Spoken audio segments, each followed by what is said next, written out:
what's going on? What's up, beautiful people? What's up, you little princes and princesses? How's that day going? How you doing? So today, we're talking about some real stuff, some good stuff. Hi, how's it going? I hope you're having such a good, colorful, productive day. Hope you're doing really good. I got a new shirt just a little bit ago. It was on sale at Crunch Fitness. Woohoo! Today we're going to talk about some really real stuff. I hope y'all are ready. We're talking about, real life people being people. And, and it's, so I come from, modeling industry, performance industry, and now, much more focused. I always loved fitness, and I was into fitness, and now very saturated into health and fitness industry. And through all of those industries, there's this constant sort of war on food. And, people doing this diet, fad diets, weaving in and out of things, people starving themselves. And I've worked a lot with, teenagers, teenage girls especially, not wanting to eat, not wanting to gain weight, having, and it sometimes has nothing to do with food. It could really just be overall our self-esteem and our self-image and the way we view ourselves. And, coming out of, this, explant, breast implant removal, also, it's I learned so much about just overall health and wellness and how, the way that we interfere, the way we see ourselves in the mirror, can interfere so much with our health and our wellness. We can literally, deprive ourselves of nutrients. We can end up, modifying our body and hurting ourselves and, doing all these different things all the time to look a certain way or to try to achieve something. And once you go past that line, it's nothing's ever good enough. You're never skinny enough. You never have enough tattoos. You never are this or that enough. You're never big enough. You're never, muscular enough or this enough. It's I'm scared of food for many years. Gave me anxiety.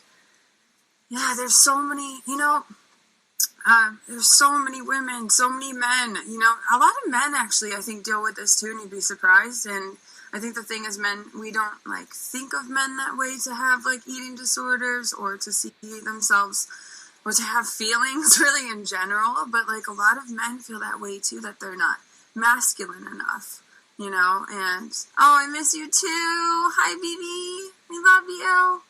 Oh, I miss you too. You gotta send me another address, because that address didn't work, and I still have that package. I want to give it to you. And, love you, cousin. But yeah, so many men, they feel like they're not masculine enough, or, and I see a lot of men competing with other men, and women competing with other women, and we don't need to compete with each other. We are made the way that we are meant to be, and we don't have to compete with each other. Hi, my name is Jessica, and I have these interests, and I excel at these things, and I am really bad at these things. Hi, your name is so-and-so. You're really good at this, and you're called to this. Your purpose is this, and you might not be good at these other things. So thank God that someone else is. It's not your job to be the skinniest. It's not your job to be whatever. And, sometimes people are heavy, and they can't help it in certain ways because their DNA and their hormones and stuff are a certain way, and we can't, look down on them for not being skinny enough because our standards are this way. We can't look down on people for being thin when we're heavy. It's this, it's such a battle of the mind to feel like we're not enough. But if we can just understand that no matter where we're at, you are enough. And the physical side of things is, really not even that important. Even if you're trying to be, attractive, if you're in the world of dating and you need to feel more attractive, I can swear to you that I've really always been, even at my most superficial, because I feel like I used to be, quite a bit superficial, even though I wouldn't have, saw it that way, but coming out of that whole trance, when the veil was lifted, I'd say, even at my most superficial, I always cared more about confidence. And confidence isn't about what's going on the outside, it's about what's going on the inside, knowing that you're enough, and knowing that no matter what you got, you're going to work with it. And I always was more attracted to a personality than and funny, being funny. And it's not like you have to feel pressured to be funny, but personally, that's what I felt more attracted to, someone that could make me laugh and that was confident in whatever they had going on. You didn't have to be a certain weight. You didn't have to look like anything. Even at my my most superficial, I love just being with someone that made me laugh. And that's what would keep me around, is someone that was confident and could make me laugh. And the people that I found attractive really didn't have much in common with the way that they looked. You know? It's not about that. So, anyway, I also, like, along these lines of self-image, I wanted to do this, like, video recently. I was inspired to, and I will, because I feel like, yay, there's Jill. Yeah, let's get on with Jill. And I'll talk about more of, like, piercings and that kind of thing, too, because I honestly wouldn't recommend, like, getting piercings. And I got my tattoos and piercings before my walk, before I started to feel more comfortable with who I was. I felt like I was never enough before, and and you know, I still deal with things. We still deal with, you know, of course, everybody deals with self-esteem issues sometimes, and I think you find that in some of the most beautiful people, that they get caught up in being beautiful. Like, I heard that Angelina Jolie is one of the most insecure people. And I don't know that because I don't know her. You know, I don't know that. But I read that in an article before that Brad Pitt wrote that, why they were together and madly in love, you know? And he was like, I just want to be honest that she is really, you know, has a lot of insecurities. I think when you hold someone on a pedestal that they have to be beautiful all the time, they are really nervous about not feeling beautiful, or that they have to achieve this. And over time, this all fades. It goes away. And then the next 20-year-old is the most beautiful, you know? It's like, it just doesn't matter that much. You know, what matters is health. But what matters is your soul. And what matters is your wellness, like your mental wellness. And it's a fine line. And once we start crossing that, it just, everything goes to crap. You know, and we can, you know, and you gotta have that grace to be able to go to crap sometimes. We don't always all have it together. We usually don't have it together.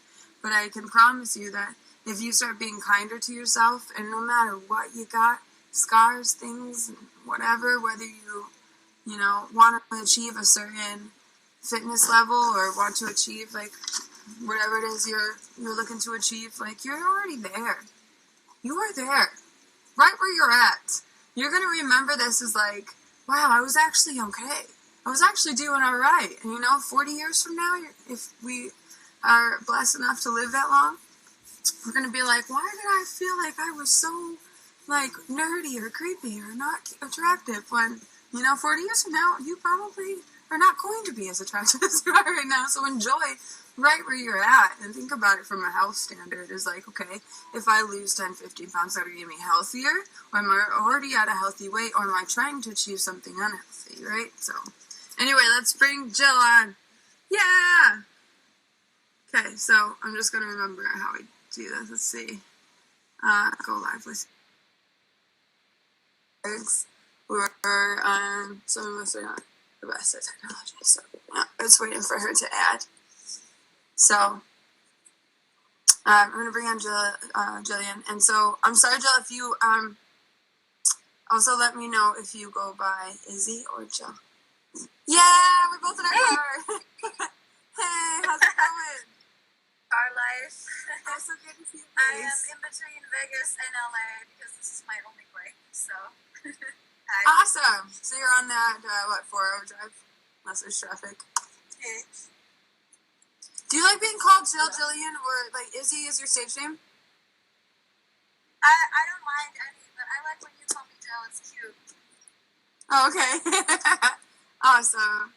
Yay. So are you going to a gig? You're coming from work or to work? You there? Sometimes it gets glitchy.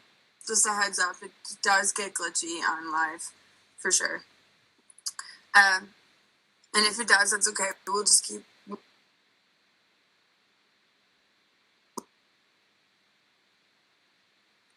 try again. So yeah, sometimes these things just get glitchy. So Jill, if you write another comment, excuse me, write another comment, and then I'll go ahead and add you.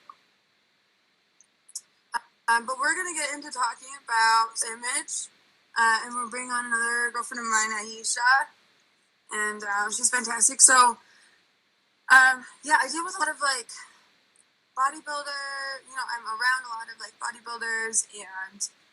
Come from a land of models and performers, and I'm around like a lot of teenagers and stuff, and like I find that especially these young women are so hard on themselves because we're just like surrounded by these images of beauty.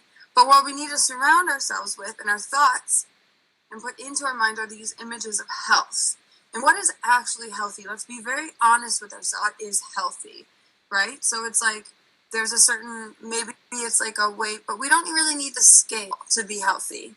What do we need to be healthy? When you think about, okay, what do I need? Do I need more food, less food, different kinds of food, a different sort of atmosphere? Do I need less drinking? Do I need more water intake? Do I need more rest? Do I have more kindness to myself? Because mental health is so relative to what operates your entire body and what people like gather from you.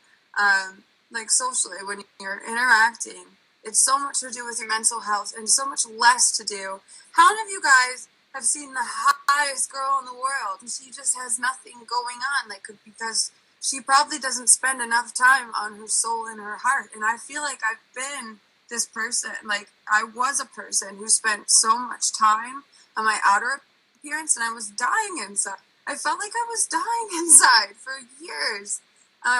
Because I just spent so much time more in the outer appearance, like, and it was not enough, no matter how much I like didn't eat or how much I starved myself. Guys, I literally used to starve myself.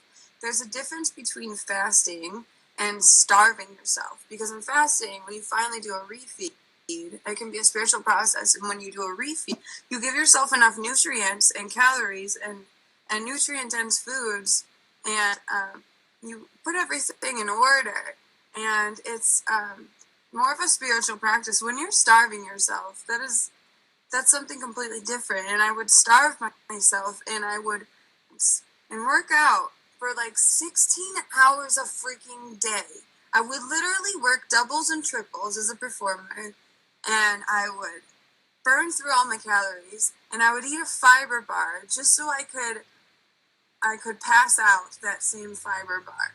So basically I was taking in like 0 nutrients and burning off all the calories I had, and I still never felt thin enough. And that actually started at an early age for me, because I was always tall and thin, and people would always talk about how thin I was. So then I kind of just got kind of stuck on being like that thin person. And when I was younger, it's like I could eat everything, and I wasn't able to gain weight. I was like kind of gangly. It just, I was just like tiny, and I could eat what I wanted. But I started to actually like feel like I had to always be that thin person, So I would kind of like, that's what kind of got me into like nutrition, is because people would talk about me being thin, so I always felt like I had to be thin. So I kind of was just like, oh, I'm gonna watch my calorie intake when I was always so tiny. And hey, hi. So Jill, if you're there, if you have service, I would love to get you back. Jill, come back to us. We miss you. So Jill, if you're there, incredible athlete, and I would love to hear more of her story and have her share. But anyway, so. And then I got into, later on, like 4 years old. No, I was probably like 6 years old or so. I was telling my friends not to eat ice cream and making us all work out, go on the trampoline. And like I would make sure that my friends were into nutrition and fitness. And I've always kind of been into that. But it started to become unhealthy later on. I feel like when I got into the Vegas scene and was doing a lot of modeling, and was doing a lot of performing, and the root of a lot of this was like, so like I said, I was always kind of into nutrition. Maybe it started these little seeds where it's like, oh, you kind of always have to be thin because everybody sees you as that thin person. And when I went to Vegas and I started doing these gigs, and I was at one audition, and I was at a healthy weight, what you would call a healthy weight. And the woman who was running the audition told me to lose 5 pounds. And with some of these contracts, you had to weigh in and you had to sign off that you wouldn't gain weight. And so she told me to lose 5 pounds, and I was at a healthy weight. And she wanted me to lose 5 pounds to be more like you know, when you see like a high fashion model, they're very tiny. And if they gain 5 pounds, they could probably stand to gain at least 15 pounds more, you know, but within their contracts, they're not allowed to.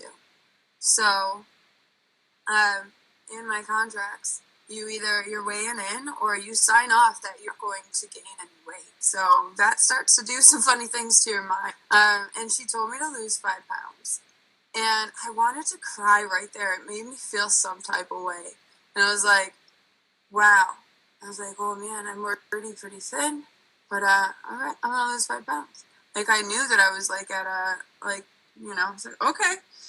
So I'm going to lose 5 pounds for you. And so, yeah, it is a touchy subject. But we all go, I think every human being goes through some of this. Like, it's part of the human experience, isn't it? So she told me to lose pounds, and I actually, like, I felt myself, like, holding back tears in that moment. I wanted to cry because I just felt, it just hit me. And I was like, oh, I wanted to cry. So I didn't cry, and I was like, okay, I'll lose 5 pounds. And she's like, okay, you have the gig, but I want you to tone up. And she, like, gave me a wink. She's like, I want you to tone up. And I was like, okay.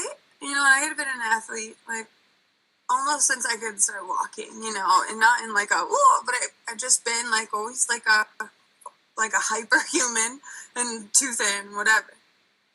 So I'm a born again virgin as of 2 years ago. And anyway, so I lost probably like 10 pounds. I don't know. I got real thin.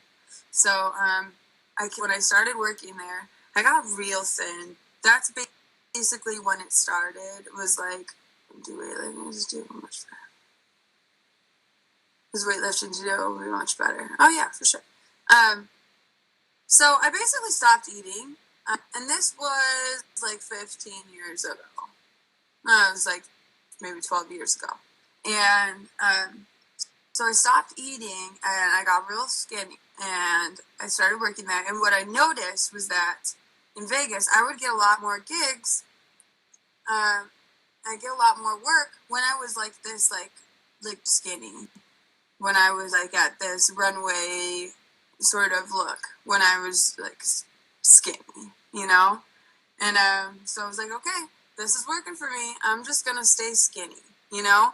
And I would literally, but it was not healthy, you know. And you like, but they don't care if you're healthy, you know. They want to see this like ideal, like, you know, it's this like ideal sort of thing, right? And it's like, oh man, I would dance for like 14 hours a day, and I was working doubles, triples, like a maniac, and not refeeding, not giving myself proper nutrients, you know. It's okay if you're naturally thin, like, but if you're starving yourself and you're working your body, what is the point of like depleting your body of nutrients, not being healthy? There's no longevity in that, and you're gonna burn out, you're gonna feel terrible, and then you start to look awful because like it starts to show, and then your personality just gets buried in there, and then your mentality just gets like swarmed with all of these lies, and like you're literally nutrient deficient, so it's like your serotonin is like depleted. So anything, it's like so yeah, it just pretty much is a mess, and that doesn't look good. That's not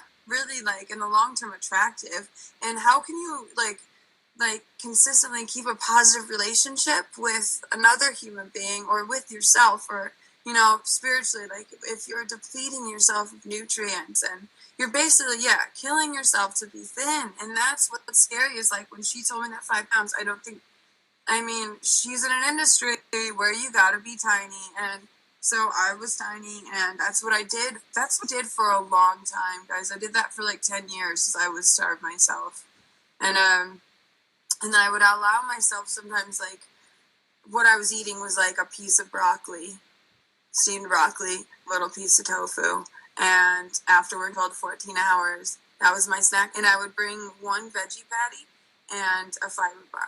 So you're talking probably 200 calories a day, and I was probably burning thousands of calories. So you can imagine that I was probably burning off my muscle, and I was probably living off my own muscle at that point. And so yeah, it's really not okay and not healthy, and I should have sought help. And what happened was that I started depleting myself of nutrients. I was getting dizzy when I was dancing, started not to, but I was getting all the gigs, because when you're super skinny, they're just like, oh, that's hot. You know, is that hot? No, it's not. It's like, that's ridiculous to me, you know? And it's like, there's curvier girls that were working too, and they're beautiful, you know? And it's like, now that I'm in a fitness industry, I'm like, it's so much more, like, I think just beautiful to see a woman smiling and happy, like, proper nutrients, and like, it's okay to be at a healthy weight or a little fluffier, you know? Who cares? Like, is she happy? Like, is she, like, we're not always happy, you know, especially if you're a woman, you definitely have your moments. But so yeah, that industry was insane, guys. It chews you up, and you are stuck in this trap of like being like the prettiest, or being your prettiest, and that just is like on this level of like, that has to be up here, and other things, you know, because your money is the way you look, and so you end up just like never feeling like enough, like, you know. So, and spending a fortune on the way you look, and if I could get that money back, oh great. So anyway, and so many women, not even in the industry, with this too, because they see the women in the industry and they're like, oh, I need to look like that.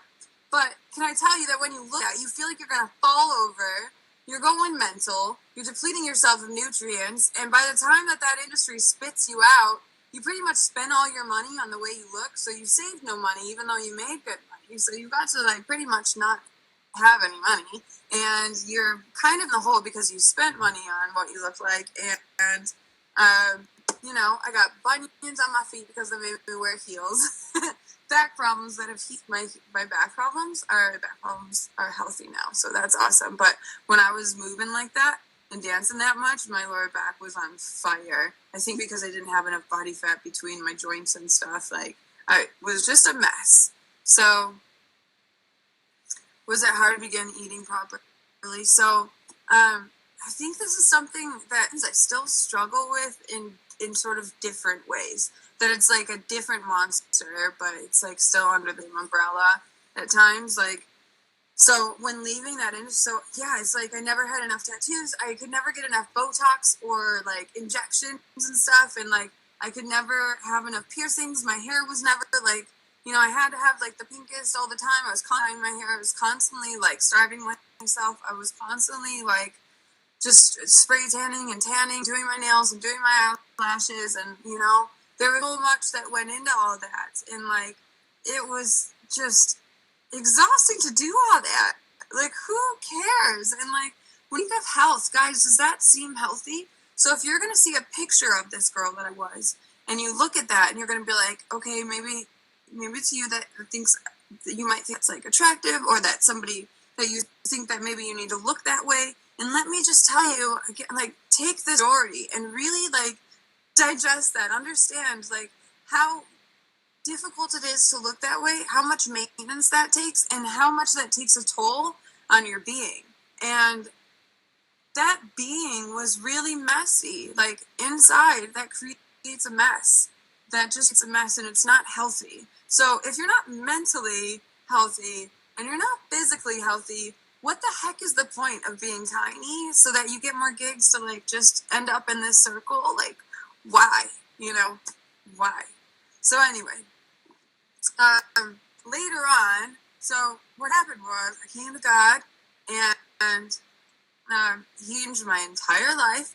and he changed the person that I see when I look in the mirror, and he just changed my entire outlook. So I just started seeing food differently. Like when what helped basically was leaving that industry, and when I started to try to find my purpose and my calling, and what I found feminine and beautiful in women was actually there was this period of time during that transition where I was around beautiful, like amazing, like Christian women, and what I felt like the most like sacred time when I just felt like this, my heart would just the most comfortable, and I felt the most like vibrational around a certain type of woman, and a certain type of woman I felt so wonderful around was usually during this period. This transition was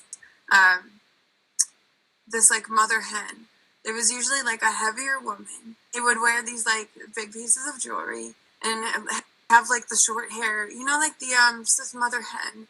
And she like I just, you know, when they hug you, you kind of like put your head on their big boobs, and they were just like these motherly, wonderful women. And that's who I felt like the most like joy around. And I noticed that like, oh, women just feel like wonderful around these women, and they seem so feminine to me, and they're like, you know, I can imagine them at home just like cooking and like taking care of their children and taking care of people around them, and like they give the advice. Church mama, yeah, it's like these like church moms I just felt so wonderful around, and they like helped heal my soul. And I was just like, oh, like they're so beautiful. Does it make them any less worthy of love to be that they're a little like heavier, or that they aren't spray tanning, or that they aren't fully tattooed, or, you know, getting eyelash extension, or, you know, no offense to any of these things, but it's like, you know, it just like they felt so beautiful. I could feel their heart, and it had nothing to do with the way they looked, you know, and that I just loved being around them. And then I started and I started to work on kind of just more like muscle building too. And I was like, noticed that it helped to build muscle. And I wasn't trying to do it in a way where I'm trying to get into like a show or anything, or trying to get into like a fitness show, anything like that. So I was just trying to like put on some muscle, because I was like, all right, I want to get into personal training, and I really enjoy working out. And I found that to be part of my purpose was fitness, you know, as I left that industry. I was like, I love fitness. I love health. I love wellness, you know, and I wanted to do that in a healthy way. And I found that when I would allow myself to eat more, it was easier to gain muscle, to turn that into muscle, that there's like a direct correlation between eating enough calories and gaining muscle. So I allowed myself to eat more. And that was a turning point also, where it was like developing a healthier relationship with food. Because I was like, all right, if I want to work out, you need to eat more. And like for this, to put on some extra weight, you know, it was not a bad thing.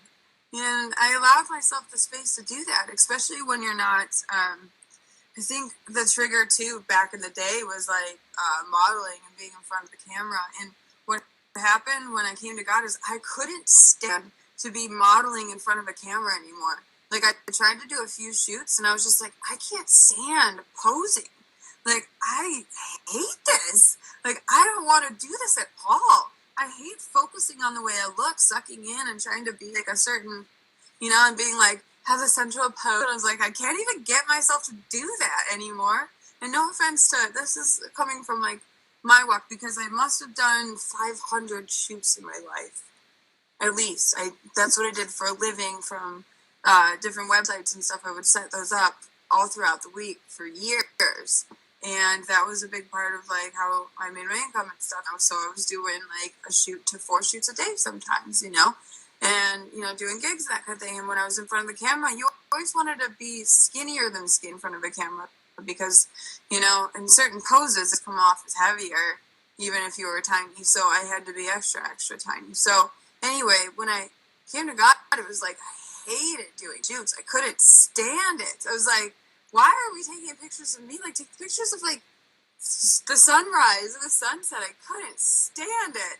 I hated it. It was like, well, we're not doing this anymore. And when I stopped focusing on the way that I looked, I allowed myself to eat more, and, like, it was like, okay, let's bring this to a healthy space, you know? So that's where that thing started to change and to flip. And then, gosh, yeah, and then I started looking into, like, intermittent fasting and things like that, and exploring ways of, like, okay, you can do, like, fast safely and try to make eating or not eating, just make it, like, not necessarily in everything, right? And so life isn't about, like, indulging in food too, because sometimes I would even overeat, you know, and sometimes still, like, that's kind of like a thing for me, is when I get stressed out, like, I'll eat a lot, but I eat healthy. But sometimes I'll just be, like, eating a lot, and I'm like, well, I need to chill. So then I'll do, like, intermittent fasting.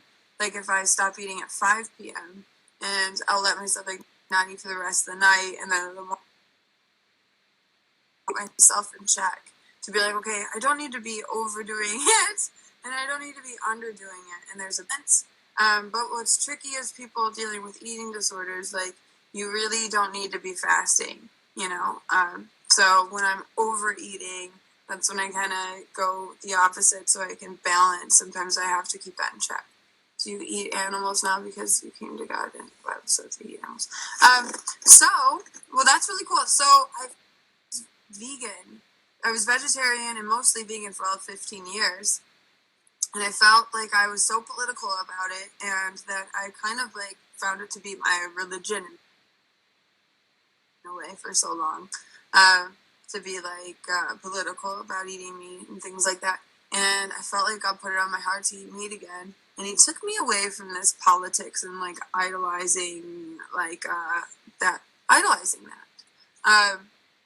And now I came back to, and then I went keto. And I always, like, get so excited about things that I'm just like, well, keto. And so I moved to keto because I'm trying to heal from a chronic illness. So this chronic illness showed up after I came to God. This chronic illness showed up and a bomb on my life. And I was like, what do I need to do to fix this? I was willing to try whatever within reason.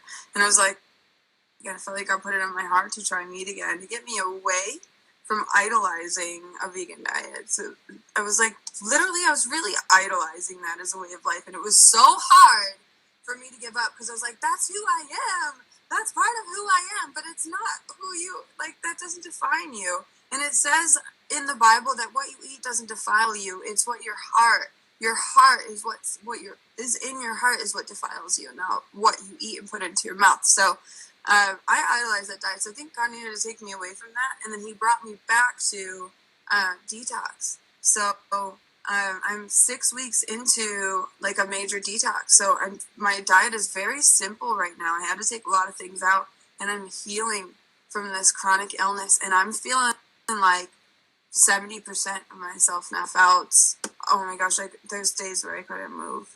There's a lot of days over 2 years that I was so ill. I was so sick, and I was just, I couldn't do anything. And and I think he taught me patience, and he taught me so much. And there's a lot of things he had to wiggle out from me, and I think that sickness even helped me deal with a lot of things he needed me to deal with. Yeah, you were permitted to eat flesh after sin, but it wasn't the original plan. Right, it wasn't the original plan. We were meant to eat from trees, from, fruits and vegetables, and then we fell into sin. And remember that the meat of today is not the meat that we had then. And there's a lot of chemicals and stuff. And now you see people, you probably know, it's, like, I don't know what the statistic is, but I'd say it's probably 1 out of 2 people are dealing with, like, autoimmune, are dealing with, like chronic allergies, chronic symptoms. And this is because of what we eat and the stress and the chemicals and all these things we're piling in, highly toxic. And our emotions are highly toxic. so many toxins that we're putting into our body, and detox has saved. Detox has brought me back to life. I just encourage everybody to follow a detox plan. So I had to take a lot of things out of my daily diet and replace with basically raw fruits, vegetables, herbs. That's it. I eat a pretty decent amount. I'm pretty much like eating fruit, eating veggies like throughout the day, and I'm trying not to idolize it. But I also want to tell people like how this is literally like healed. I feel so much better. My lymph nodes, like it has been awesome. So it's not in a political. Now I don't eat dairy and I don't eat meat, but it's not in a political way. I do feel like God needed me to put that away and then bring it back because I prayed for patience in the beginning, and that's a lot of things that That's a thing that Christians like say don't pray because He'll give you patience, but I learned a lot of patience through this, and I came back to a vegan diet because it's brought me so much healing so quickly. I literally have been feeling so much better, and I've got like bacteria, parasites, viruses, things running through me that are hectic, and that sucks. But I'm not trying to live like down here. I want to live like in a way where I can be involved in my life, and if that means taking some in and out of my diet, I don't care. Take them out, bring them in, take them out. What it is, I'm not eating meat or anything like that because I'm not political. I think that the focus should be on people. So what heals people? What does your body need? What season are you in? My body now needs like a very strict regimen of only fruits and vegetables to detox all of these metals and all of these chemicals and poisons and things that I've had in my bodies and viruses. They need to be destroyed. And when they're destroyed after like a amount of time, like I'll probably eat some fish again, and, but not all the time because I don't want this to come back. These illnesses lay dormant in your system. So if it works for you, do. Like if you're on a carnivore diet and you see from it, then that's what you're doing. Like I don't know, teach through. But I'm not political about it anymore, and I really was political about some of it. So now I'm at a space that I think on the flip ends I can overeat. I never allowed myself to do that when I was in the industry. And now it's like on the flip. Sometimes I'll overeat my feelings when I'm stressed, and then so I try to keep that in check with like an intermittent fast and that kind of thing. To just about weight, it's about wellness. So so that's what it is. Yeah. So if you want to hear like some of my protocol, guys, this is week 5, and I'm feeling like myself after 2 years, and I got off 5 medications. I feel like I'm good. Yeah. So it's and again, this is not in a way that's like that nobody should eat wheat. If you have chronic illness and you have a ton of allergies, I would highly recommend following a strict detox protocol that is like kind of an elimination diet to heal your gut, heal the bacteria, heal from the viruses, heal from these things, and then maybe you can come back and bring in some things, you know, but you really want to get rid of that. You really want to kill it, or you can't really kill it is the thing. You can't kill a virus. You can only stay like dormant and manageable and in controlled. So if you start to get it manageable and in controlled, I don't care if I have to eat dog poop if that heals me. I'm gonna eat dog poop. I'm not really gonna eat dog poop, but you know what I mean? Like if that's healing you, do it, you know? And so personally, and thousands of other people are seeing tremendous benefits from a detox diet, which is high in fruit, some veggies and herbs. That's it. I limit my amount of seeds and nuts even. It's low protein, low fat, and all nutrients, man. So anyway, and we're not meant to idolize that either. And so it's really just about health and what is healthy and well for you mentally, physically, spiritually. There's the Daniel diet. Daniel the book of the Bible where he and you're 4 months. How do you feel? How are you? Oh, that's so good. Yeah, I follow your stuff and I just think you're so awesome. And yeah, so I think that people with like keto and stuff too, I think that people that aren't dealing with chronic ills do better with keto, because I did it for a year and I loved that I could keep my weight at a good level, because when you're dealing with like hypothyroid and your hormones stop producing and stuff, like I gained pounds, and people, it was hard to, one of my friends called me fat girl. One of my friends called me fat girl, and I was like, you really shouldn't do that to women, because we have a hard time. I think people in general, we have a hard time. That stayed in my head for a while.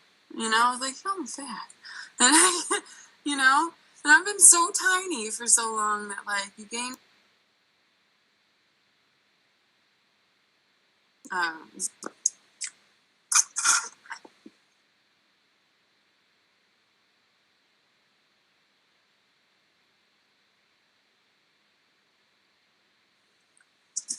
I'm scared to lose weight on it. Yeah, just keep like, it's just a balance, isn't it? And not idolize our weight, idolize the way we look. It's like the makeup and the chemicals we put on our face to look a certain way too. I started going like natural makeup, so I started slowly replacing, so I wasn't spending a bunch of money quickly. So replacing my makeup, and the chemicals I put on my body and stuff. So it's like, it's so funny what we do to our bodies to look a certain way when really we're killing ourselves, and like depleting our nutrients and doing different things. So yeah, watch out for some of these fad diets, and watch out for some of the stuff. I've never really been like a fad dieter. Maybe you can call keto like I was, I had my thing planned and was loyal to it. Tried something else, didn't work, so I came back. I wouldn't necessarily call myself a fad dieter, but hi, baby. Yeah. So we're gonna talk with Aisha, and I'm so excited to talk with her. I don't know where Jill is. I think she's driving, and when you go on that drive from LA to Vegas, there's definitely an amount of time, like hours of time, where you don't get any signal. So we'll bring her back on probably another time. But Aisha, so yeah, I'll bring you on in just a second. It was called because I was just be careful, guys. Like all of you out there, be careful calling anyone skinny, thin. I think fit, fat, curvy. Usually, like, just people calling anybody really anything, because then they start in their head that they have to be that way, and that ends up being kind of a trigger for them, and that can spin them off. Like, it's funny that words hold weight. So if you call someone skinny, I remember I had a trainer. I love him to death. He's a great trainer. But he would call me skinny when we were working out. He was like, oh, you're so skinny. And I was literally like, I've tried it all, guys. I was doing steroids at that time to get buffer. And this was also when I was in the industry and stuff, like when I was in modeling and stuff. Had this trainer, and for a minute I was like, I want to get shredded. I was doing steroids at that time, and they made me nuts. I was like crying and like freaking out, and it made me nuts.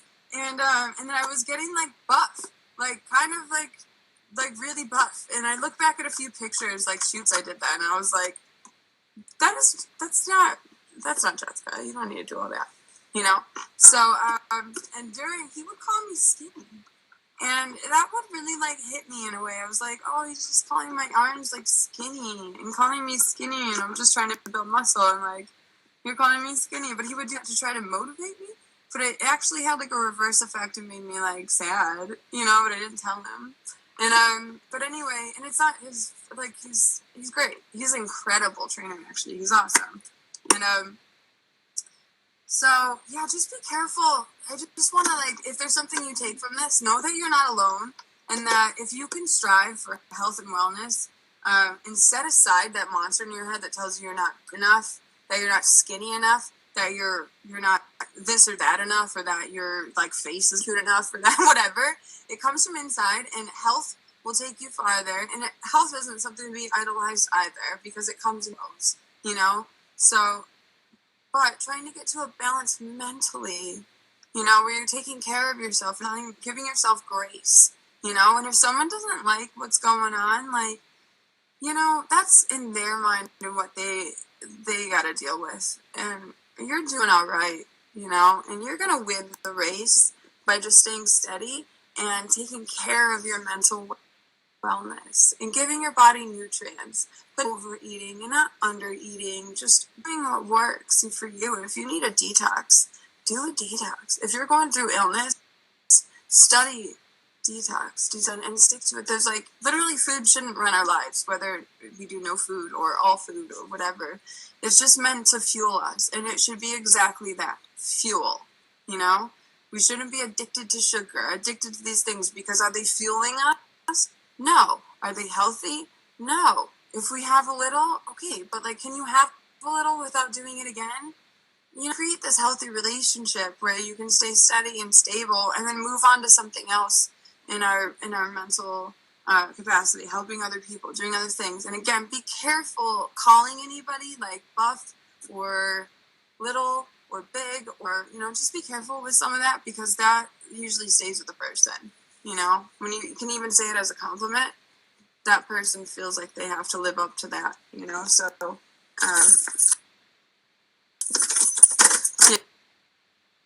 yeah, it's not that we have to walk on eggshells, but, you know, just be careful. Yay!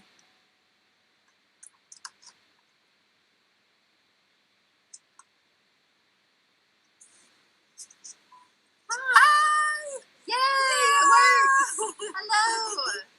Hello! How's it going?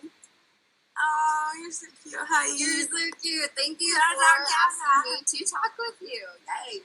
Yeah. I wanted to say something real quick. You were just talking about like addiction and stuff, and how just I was reading that book today. It's called The Wellness Revelation, and it is like one of the best books I've ever read. I've actually never finished it, but there was a part in here that talks about like addiction being a spiritual deficiency. And like when I don't know, for me at least, coming out of like anything I was addicted to, it was like I had to rely on God. I couldn't do it yourself. And it's like I still struggle with it, and it's still something like it's an everyday thing. But renewing your mind is like the process of sanctification doesn't happen overnight. So like healing doesn't happen overnight. And when I finally began to understand that like addiction was just a spiritual deficiency, it was like anytime I wanted to go to like drugs or food or anything else that I was addicted to, I had to remind myself that like, okay, I'm powerless over these things, and I need to like get closer to God and get closer, you know, to my higher power. Yes, and He'll help you through that. Whatever it is that people believe in, which for me it's Jesus.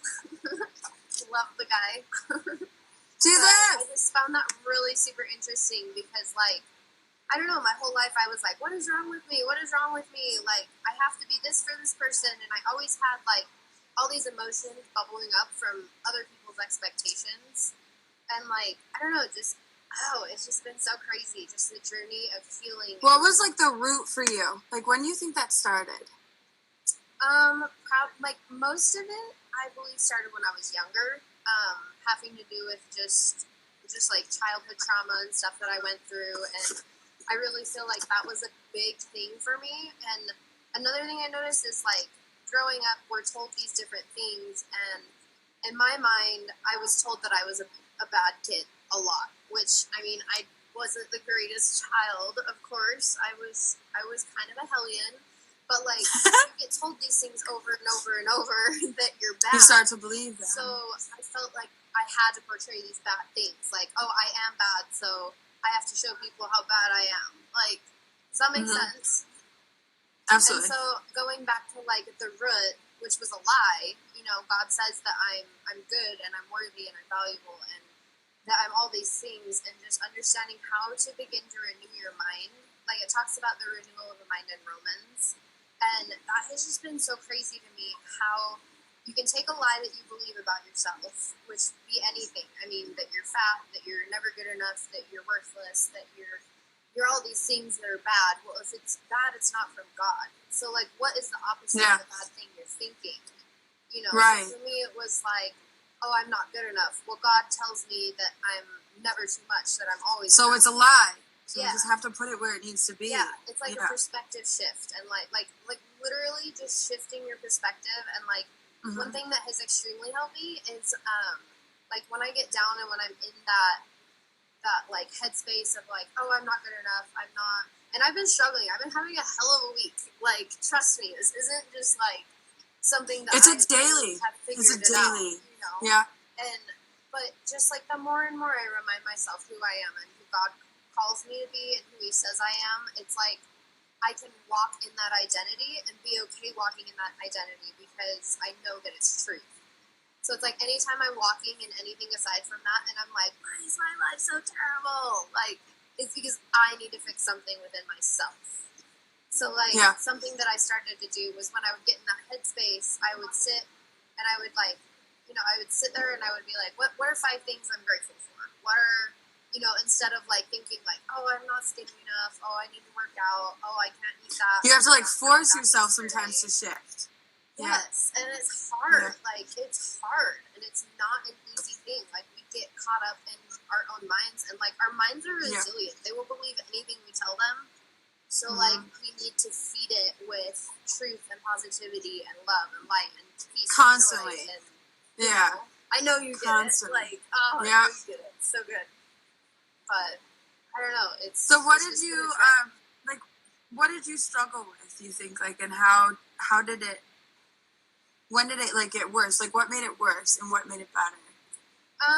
I started when I was really young. I was in dance. I grew up dancing my whole life, and I think that like just society's view of like I need to be pretty, I need to be smart, I need to be this. Like being a dancer, I was like I need to be thin. So I mean, I would go to dance classes in leotards, and especially like ballet too. Like you have to. Yeah, I never felt like. I don't know. I never felt like I could compare there is to other pressure. girls. And so for me, a huge thing was like as I came into high school and like started maturing more, I started to develop an eating disorder, which I had clung on to for 10 years, and I'm just barely walking out of it. Like I went to treatment in November for it, and it's a constant battle. It's something that I know that I'm going to struggle with for a while, but it gets easier and easier as the days go on. And like I struggled for years and years. I went from not eating to making myself throw up to working out constantly to overeating to, you know, I mean, it was just the addiction thing. I had I think it sneaks in there in different avenues too. It's like when you jump to different things, you're like, okay, I'm not doing this anymore, but if I do this, it's different. But it's the same animal. But it's not, because there's still that addiction piece of like like that spiritual deficiency. And I don't know, it's hard, but it's like the last couple of years, I gave my life to God 3 years ago, and I didn't believe in Him.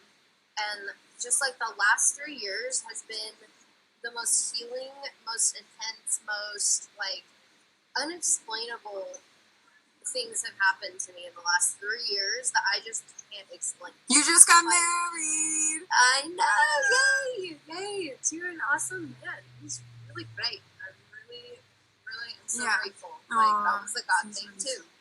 You know, like and I don't know. Did you feel like what? I can imagine too, like certain triggers that come up. Do you feel like on your wedding day, like that seems like to me too that I'd be like, oh, I have to be really skinny. Yes. Like that's what, like I think of like my wedding day. I'm like, oh, I gotta lose 15 pounds. You know? Yeah. No, like, it was. I had those thoughts, and it was like it was the hardest thing. You have to like nurture yourself through that.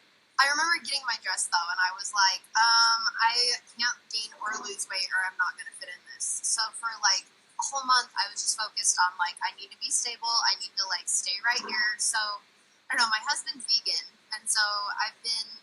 I don't know. We cook a lot of vegan stuff. Like I'll still go out and eat other things sometimes, but it's not like I don't know. I just found myself even now eating more healthy things than I would have before, and like going back to the eating disorder. I've done tons of diets. I've tried all these different things, and it just what's like the wildest diet you tried? Honestly, I ate banana peppers and pickles for like 2 months in high school. There's like no nutrients. Aside from eating like literally that is the dumbest thing. Like you can't survive on that. Our bodies literally fuel. Like cannot. It needs fuel. Our bodies need fuel. And yeah. I don't know, I went on a trip to Wisconsin not too long ago, and I was kind of struggling with the idea of food and like eating. And so on my drive over there, every single time I needed gas, I would get something to eat, because I'm like, if my car needs fuel, I must need fuel. And right. That's kind of dumb, but like literally I was in that mindset, like I don't need this, but we need energy. And like another thing that this book says in here, let me find it real quick. And that the food is like, let the food be thy medicine. Like I think that's the thing about like healing too, is eating foods that have nutrients in them that give you fuel. It's very like a simple thing. Like we need this, we take it off a tree and keep it simple. And it's like, it's funny because when we're eating the wrong things, you want more of them, and you can create, like the sugars and the cakes, and then you feel guilty. And some of those things just kind of create a bad relationship, and it can get really messy. And I think like when you eat kind of cleaner foods, you can eat more of them, and then you don't feel weird. You know, it just is like kind of creates a better relationship. Something that this book was saying though was talking about like how different foods fuel our body. So, like, different foods that have, like, more glucose in them or more this or more that are going to affect us differently. But, like, it says, there's just a couple of things I highlighted right here. It says that food is the fuel that produces the physical energy we need to do our work. And that's something that has really gotten a hold of me since I gave my life to God, because, like, how am I supposed to do the work that He's called me to do when I don't have the energy to do it? So I feel like that's another way that Satan what's more important? is trying we always have to steal decide what's in me. Yeah. It's so crazy, but it's like and then another thing, it says if she doesn't care for her physical well-being, she knows there will be a price to pay in her spiritual, mental, emotional, and social relationships, which I can totally relate with, because it's like anytime I start to relapse into those thoughts, like that mindset of like, oh, I can't eat, I'm not good enough, I obsess over that, and I can't focus on anything good around me because that's all I'm thinking about. So it's, I don't know, that's like where you have to like jump in and, actually think about what you're thinking about and shift your mindset and be like, okay, no, I need to eat for the people that love me and for those that I love, so that I can, be here and do what God has called me to do, because I can't do it without energy or fuel. Like, I don't know. So replacing those thoughts. So what would you say like to yourself if you were like giving yourself advice at your like worst moment of like an eating disorder? Like what would you say to someone, or what do you think would actually help? Say you had like a daughter, if you were your own daughter, what would you say to her to get her to eat again, or to balance that? What do you think works? Honestly, and this sounds so cliche, and so many people told me this, but like that it does get better, and that it will get better. And I don't know, people are beautiful in their own way. Like a body is a body. To have a summer body, you go out in the sun and get flip-flop tan lines. Like that's a summer body. Yeah. Summer body isn't, six-pack abs. Like, I mean, there's people out there that are sick, that have illnesses, that are sick, and they're skinny. And if somebody walked up to them and was like, and that's not actually so healthy. Beautiful, yeah. That probably makes them feel so insecure, because when they're healing and they're gaining weight, they're not going to feel beautiful because they're not skinny. And that's not true. Like, beauty radiates from the inside. I could be 70 pounds more than this, and I need to take my own advice. Like, all of us. Yes, let's Everyone all needs take to from their own this. advice. Yeah. But it's like, I don't know, it's just the craziest thing, beginning to, like, see myself as God sees me, and see that, like, my beauty isn't about, my the face, physical, my looks, my weight, beauty isn't a number. You can't find yourself with the way you look. When, like, I could go get in a car wreck tomorrow and have my face totally deformed and still be as beautiful as I am today. Yeah. Yeah. And that's the shitty thing about it, is that, like, society has made so many women and men think that they have to be this or that, or, and, like, it's just, it pisses me off. Like, it pisses so bad. It's like, who do you want to be around? What do you find attractive? Like an electric personality that is like healthy and nice to be around, and that can give, and that can be available to listen or to help, and like you know, and if we're starving ourselves, we're not really that available, good to be around person, usually, or like if we get we get out of balance, we gotta, you know, we gotta heal, and you gotta wait to kind of come back to be this like positive person sometimes to be around. It can be tougher to be around someone who is not as mentally stable as when we are mentally stable. Yes. So it's really not about being attractive. It's like, I think it's like just more about, and we can do the makeups and do little things, you know, but it's more about like what you're giving off and what that, like, when we're next to another heart, like our heart like physically responds, you know? And so if a heart is in trauma and hurting, like you want to be able to be there for that person. But if you're a mess too, then you just got two messy people, you know, just, we're radiating more when we're healthy and vibrant, and you can't radiate the same way if we're focused on like some of the lies that we feed ourselves, you know. And you know what's funny? I was at a Bible study kind of recently, and we took this survey. It was like 9:30 in the morning, and they gave us this survey that was so real and so heavy. It was like, boom, good morning.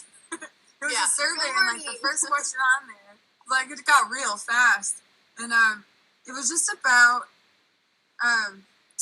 how, like, what you deal with. And so it was these questions. The first one was, have you ever used food for therapy, or like starved yourself or overeaten? Have you used that as like a tool to kind of get through? That was question number one. And then it went through like, have you ever had an abortion, different things, like very real, like on this list. And then we had to pass it around, so it was very anonymous. And then you get somebody else's, and then you raise your hand like for their survey, what they dealt with.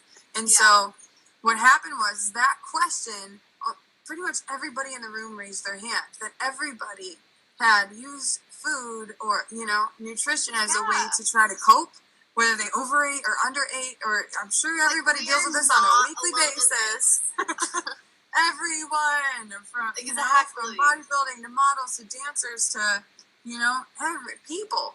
You know, people being people, it's part of the human experience to like go through this, you know? Well, and it's like everybody's searching for that, like, that acceptance. You know, everybody wants to be accepted. Everybody wants to be loved. So it's like, well, maybe if I was thinner, they would like me more. Or maybe, and that's a lie. Yeah. Like, it it's doesn't not matter true. what I look like. I'm pretty sure that people in my life have loved me through all the skinny times and all the not skinny times. Yeah, and like, those are the people you want around you. They still love me. They're still, you know, there for me because they love who I am on the inside, not the out. Now, and those are some of the things I phased out. I would have a different circle of friends every week. Right. Oh my gosh, and that's kind of what I surround myself with for a little bit too. And like, you know, in our past walk, we're like, okay, that doesn't hold up over time, because we're all, if we're blessed enough to get older, like we're all gonna like, you know, like cute little raisins. Yes, exactly. And that's okay. Exactly. You know, and that's great. Like, you know, we're gonna get old, Jess. We're gonna get so old. So. We're gonna be wrinkly, and we're gonna still feel so damn beautiful because we know we are. Yeah, and that's why I love like being around elderly too, is because I think you get to the point where you stop caring. Mm-hmm. You're literally like, I'm helping them change their briefs and that kind of thing, and they like will fart and whatever, and they just don't even like, it doesn't matter anymore. Like, I can't wait to get to that point where it just doesn't matter anymore. And you see these couples that are in like assisted living too, that like, you know, they wake up with like the breath and the weird and the whatever weight, and it doesn't matter, and they got toupees. It's like, when did it start to matter, and when is it gonna quit mattering? You know, it's like, I don't know. I'm a really nanny. Just work on the love. A lot of the kids that I nanny, I'm just like, where is that freedom? Like, where did I lose that? Because I want that back. You know, like, that real. I don't know. Just an example. I took grace. a little girl to the hot springs today here in Montana, and you know, she just goes up to other kids and says, "Hi, this is my name. Can we be friends?" And they just hang out and play. I'm like, when did I lose that? Like, why do we live in fear that people are going to hurt us, that people are going to do this, that people are, you know, when we have the expectation of fear and hurt and trials and turmoil, like, our life is going to produce that, because that's what we're Do you think it happens, if you trail it back, do you think it kind of happens like when our hormones are like increasing or changing, and we're going into and Disney maybe Channel it's like a survival mode that kicks in? or like mating, or like we have to attract the best mate or whatever, and it just like carries along with us until we're done in that mating season. Like maybe it's actually kind of this instinct to like, I don't know. That's interesting. Because you know other species do that where they like their feathers and that kind of thing. Yeah. So whoever's like the fittest or strong, maybe it's like an instinct that kicks in when our hormone, like teen years too. Yeah. Where we feel like we're more aware of like our part of like, I don't know, the journey of life, I guess, learning to like accept ourselves and accept others. Because like, even as I have grown in healing with myself, like I did not realize how much I judged other people until I started like healing with my own problems and like, oh, I'm not good enough. Instantly, I realized I was like, oh, that person's not good enough. That person could do, like, you know, and like, like it hurts me to say that, and I don't feel and think those things anymore. But it's something that God definitely had to walk me through because, like, I had this. Because you were that tough on yourself, so you're that tough on others. Yeah. So it just like it's totally been the craziest thing to me because it's. I don't know, it's like, and every single time I think I've crawled out of it, it's so easy to get back into it. Because, I don't know, I don't remember where I read it or who said it, but I think it was in a book, and it was talking about, like, imagine if you were driving on this finely paved highway, you know, going to Utah or whatever, and it's totally paved, people have been driving on it for years and years and years, and then you turn off to go to a gas station, and it's a dirt road. Like, that dirt road is going to be a lot more bumpy and a lot more rocky until people drive over it again and again and again. And eventually, you know, if enough people are driving on it, it's going to get paved. That's the same way with our thoughts. We're in this mindset that we've been thinking for years and years and years and years and years. It doesn't just change overnight. It is a process. So it's like you have to start building those new pathways in your brain and changing your mindset. Like, it is in our literal pathways, you know, like... Yes, they're literally things that are kind of like clicked together. Like one thought always leads to another, and you have to rewire that. I keep seeing Ralphin comment, and I saw a comment on him about staying clean, and so I just wanted to say, yes, that's so good. Congratulations, homie! 6 years clean on Saturday. Super proud of you. That's awesome. Inspirational. Oh, this is so good. Yeah, that is so good. It makes me pumped to talk about this. It makes me feel good.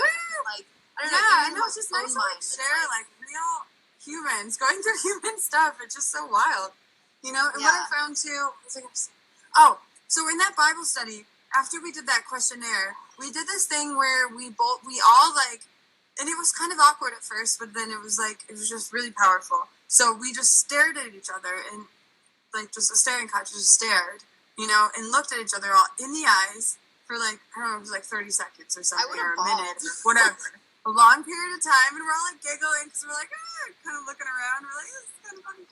And what we found was like, when we were looking at the other person, the person doing the looking was always thinking like trying to feel their heart, and like, oh, what a beautiful like being that I'm sitting next to, and like, oh, you just kind of feel like more of a way that God would look at them, you know, like, they're so beautiful, like, oh, it's so nice to like lock eyes with something, feeling like a connection, this is beautiful, and like, this is my sister, and like, wow, we probably have so much in common, but we're so different, and so wonderful, I'm so glad she's alive, you know, and when you're the person being looked at, it's like, just this like different eyes, when you're the person being looked at, you're thinking, is my hair messy, or something hanging on my nose, are they looking at my, like, you know, I overfluffed my eyebrows, or I just did this. Oh, yeah, no, dude, before we came and did this morning, I was like, I'm going to curl my hair, I'm going to look real cute, like, I'm going to look so fly on this video, everybody's going to be like, that girl's so pretty, but you know what, I woke up late, my hair's in a ponytail, I'm literally wearing a tank top, and like, I'm wearing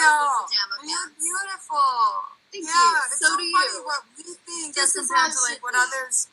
People need to live in community and, like, love each other and give each other compliments and, like, quit tearing people down. Like, so what if you have a damn stretch mark? So what if you have self-harm scars? So what if you had 5 babies and your stomach isn't fit anymore? Like, yes. Yeah, because what is important is that, like, gosh, you raised kids. Like, you had a kid living in your tummy. Like, you're a strong woman. Literally. You know, like that is the biggest miracle on this planet. And all we can do is think and complain about the stretch marks. So, like, I don't have kids, but I know people that have had kids and they they have struggles with their bodies after they have kids, which is to be expected, but it's like, you just made a child. Why don't you, focus for on 9 how months, that's magnificent that almost a is, year. instead of, Yeah. oh, now my stomach's not ever going to look the same again. Oh, shit. But you have an awesome kid. Sorry for swearing, but exactly. it's so true. damn, dude. It's just So what would you say, it's hard. wrapping it up, what would you really give advice to people? And so next time any of us look in the mirror, what should we be telling ourselves?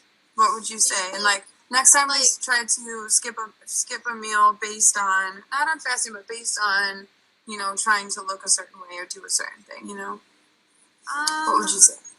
What do you want to plant into their brains? For me, it's I don't know, sometimes I literally wake up and I'll look in the mirror and be like, you are strong, you are pretty, you're beautiful, because it's good for our spirits to hear it. We might think these things, but even if you're even literally say it out loud. It speaks it into being. Yeah. And so I don't know, just positive self-talk. And if you catch yourself being oh, I'm not good enough, I'm not, I can't, I'm a burden, I'm this, I'm that, switch your mindset, because we have control over what we think, but we don't think we do. Yeah. Does that make sense? And absolutely. For me, if I'm ever going to skip a meal, or if I'm oh, I shouldn't eat, that's when I'm okay, no, I need to eat. I have to eat now. If, yeah, and bless the food and be thank you for these nutrients. Yes. This book. Okay, I'm going to hold this book up again, because I feel like anybody that struggles with food-related issues should definitely read it. The Wellness Revolution. Yes. Awesome. By Alyssa Keaton, I think. Yeah. Yeah, super good. Yeah. Take a screenshot of this, order it. It's a cute little workbook. You can go through it, and it's stinking awesome. A lady in my church gave it to me, and bless her heart, it has done miracles for me, and I haven't even finished the book yet. Awesome. I've gotten halfway through it. Yes, let me borrow that book.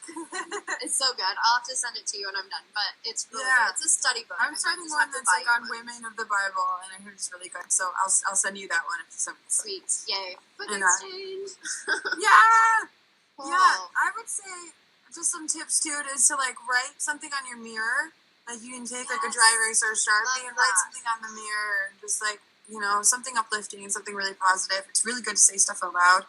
I think if you're under eating, just remember that okay, where's the health? Where's a healthy balance? Is it skipping a meal? Probably not. Where's the health? Can I eat something that will nourish me? And that's going to be very positive. And you don't need to beat yourself up. People told me for the longest time, you have to have 3 meals a day, blah, blah, blah. That's not true. Everybody's body is different. Some people eat 6 small meals. Some people have 3 big meals. Some people snack all day and then have dinner at night.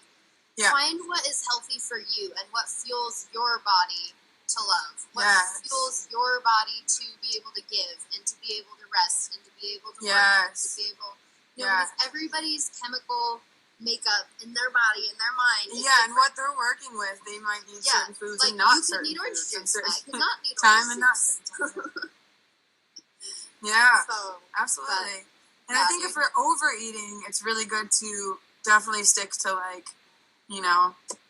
the vegetables and fruits and stuff, and then more you can eat water. as many vegetables and fruits as you want. Oh and man, there's still be no fine. calories. Go ahead and binge on those strawberries and go lettuce for it. because you ain't gonna gain any weight. Yeah, and there's ways around that too, and more water. And then what I found too is water is so nice. Yeah, eating your salad first before your meal. So of course, that's why they do it in restaurants, so you can start to fill up on the less caloric things, and then you need less of the whatever carbs or stuff you're eating.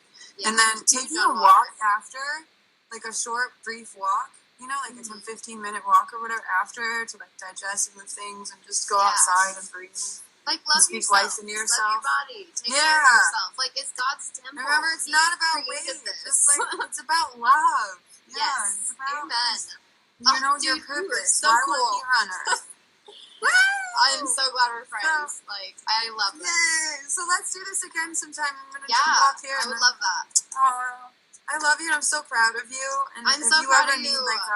God's proud of you. If you ever need a moment where you're feeling weak or something, please reach out. You know it. You too. Yeah. Yeah, because girl, we all go through this. None of you guys are alone. Rolfing, congratulations. Proud of you. Woo!